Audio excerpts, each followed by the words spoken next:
تو ایک بند کمرہ، 17 مشکوک لوگ اور ایک ایسا ثبوت جو سائنس کے ہر اصول کو چیلنج کر دے۔ یہ کہانی ہے بھارت کے ایک سب سے عجیب کیس کی، جہاں ایک نوجوان ماڈل کے جسم کے اندر سے ایک مرد کا دل نکلا۔ اور یہی وہ سوال ہے جو اس پورے کیس کی سمجھیں کہ بنیاد ہے۔ بھلا یہ کیسے ممکن ہے کہ ایک فورینزک آٹوپسی جس کا مقصد ہی سچائی سامنے لانا ہوتا ہے خود ہی سب سے بڑی پہیلی بن جائے؟ چلیں مل کر اس فورینزک مسٹری کے ٹکڑوں کو جوڑنے کی کوشش کرتے ہیں۔ تو تفتیش شروع کہاں سے کی جائے؟ وہیں سے جہاں سے یہ سارا معاملہ شروع ہوا تھا، یعنی مقتولہ کے جسم کے اندر چھپے ایک ناممکن راز سے۔ یہ چونکا دینے والی بات سامنے آئی گلینا ہسپتال کی پہلی پوسٹ مارٹم رپورٹ سے۔ اب سوچیں تفتیش کرنے والوں کے لیے کتنا بڑا جھٹکا ہوگا۔ ایک ایسا تضاد جس نے فوری طور پر موت کی جو سرکاری وجہ بتائی گئی تھی نا، اس پر بہت بڑے سوال کھڑے کر دیے۔ اب ذرا یہاں دیکھیں، اس کیس کا سب سے بڑا تضاد یہی ہے۔ ایک طرف ہے صنم حسن، ایک 19 سال کی لڑکی جو ایک ایتھلیٹ تھی، روز جم جاتی تھی، فٹ بال کھیلتی تھی، مطلب بالکل فٹ۔ اور دوسری طرف ہے فورینزک رپورٹ جو کہتی ہے کہ اس کے جسم میں ایک مرد کا دل تھا جس کی شریانیں 70% بند تھیں اور موت کی وجہ ہارٹ اٹیک تھا، مطلب کچھ بھی میل نہیں کھا رہا تھا۔ یہ بات کسی کے لیے بھی ماننا مشکل تھا، خاص طور پر صنم کی فیملی کے لیے۔ انہیں تو فوراً اندازہ ہو گیا کہ دال میں کچھ کالا ہے۔ اچھا، تو اس پوری گتھی کو سمجھنے کے لیے ہمیں تھوڑا وقت میں پیچھے جانا پڑے گا۔ صنم کی زندگی کے آخری چند گھنٹوں میں آخر ہوا کیا تھا؟ چلیں یہ دیکھتے ہیں۔ تو صنم حسن کون تھی؟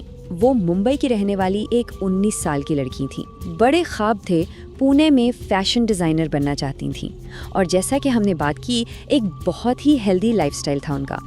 لیکن ایک بہت اہم بات، اپنی 19ویں سالگرہ سے پہلے انہوں نے کبھی شراب نہیں پی تھی۔ تو ہوا یہ کہ 3 اکتوبر 2012 کی رات کو دوستوں نے ان کے لیے ایک سرپرائز برتھ ڈے پارٹی رکھی۔ وہیں پر صنم نے پہلی بار شراب پی اور ان کی طبیعت خراب ہونے لگی۔ ان کے ایک دوست منیش انہیں آرام کرنے کے لیے کمرے میں لے گئے، لیکن اگلی صبح جب دوستوں نے انہیں دیکھا تو ان کی حالت بہت بگڑ چکی تھی۔ انہیں فوراً ہسپتال لے جایا گیا، جہاں ڈاکٹروں نے بتایا کہ وہ مر چکی ہیں۔ بظاہر تو یہ ایک سیدھا سادہ کیس لگتا ہے نا؟ لیکن اس رات اس کمرے میں کچھ بہت ہی غلط ہوا تھا۔ اور یہ یاد رکھیے، اس رات پارٹی میں صنم کے علاوہ 17 لوگ اور بھی تھے۔ جی ہاں، 17، اور یہ سارے کے سارے لوگ پولیس کی نظر میں فوراً مرکزی مشتبہ افراد بن گئے۔ تو اب دیکھتے ہیں کہ یہ کیس آگے کیسے بڑھا، کیسے ایک ناممکن ثبوت اور ایک خاندان کی انصاف کی لڑائی نے اس کیس کو مقامی پولیس کے ہاتھوں سے نکال کر ملک کی سب سے بڑی انویسٹیگیشن ایجنسی تک پہنچا دیا۔ صنم کی فیملی کو یقین تھا کہ موت ہارٹ اٹیک سے نہیں ہوئی۔ ان کے مسلسل دباؤ کی وجہ سے کیس مہاراشٹر CID کو دیا گیا، لیکن کوئی خاص پیش رفت نہیں ہوئی۔ پھر 2 سال بعد سن 2014 میں case central bureau of investigation یعنی CBI کے پاس چلا گیا۔ CBI نے آتے ہی ایک بہت بڑا اور اہم فیصلہ کیا۔ انہوں نے صنم کی لاش کو قبر سے نکال کر دوبارہ پوسٹ مارٹم کروانے کا حکم دیا۔ سب کو لگا کہ بس اب سچائی سامنے آ ہی جائے گی۔ سب کو امید تھی کہ اس بار جوابات ضرور ملیں گے، لیکن ہوا اس کے بالکل الٹ۔ جب CBI نے دوبارہ تفتیش شروع کی تو کیس سلجھنے کی بجائے اور بھی زیادہ الجھ گیا، اور اس الجھن کا مرکز تھا وہی ثبوت، یعنی وہ دل جو خود ایک نیا معمہ بن چکا تھا۔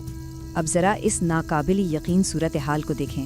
پہلی آٹوپسی رپورٹ نے کہا تھا کہ دل ایک مرد کا ہے، ٹھیک ہے، لیکن حیدرآباد کی دوسری فورینسک ٹیم نے جب جانچ کی تو انہوں نے کہا کہ نہیں، یہ دل 50 سے 60 سال کی ایک عورت کا ہے۔ 2 الگ الگ ماہر ٹیمیں، ایک ہی ثبوت پر 2 بالکل مختلف نتیجے۔ اس بات نے CBI کو بھی پوری طرح سے چکرا دیا تھا۔ تو اس گتھی کو سلجھانے کے لیے CBI نے ایک تھیوری دی، اسے کہتے ہیں مورگ سواپ تھیوری۔ ان کا کہنا تھا کہ شاید جس دن صنم کا پوسٹ مارٹم ہوا نا، اسی دن مردہ خانے میں ایک آدمی کی لاش بھی تھی، اور ہو سکتا ہے کہ غلطی سے دل آپس میں بدل گیا ہوں۔ اچھا چلیں 1 منٹ کے لیے مان لیتے ہیں کہ پہلی رپورٹ کی یہ وجہ ہو سکتی ہے، لیکن پھر دوسری رپورٹ کا کیا، جس میں ایک بوڑھی عورت کے دل کی بات کی گئی تھی؟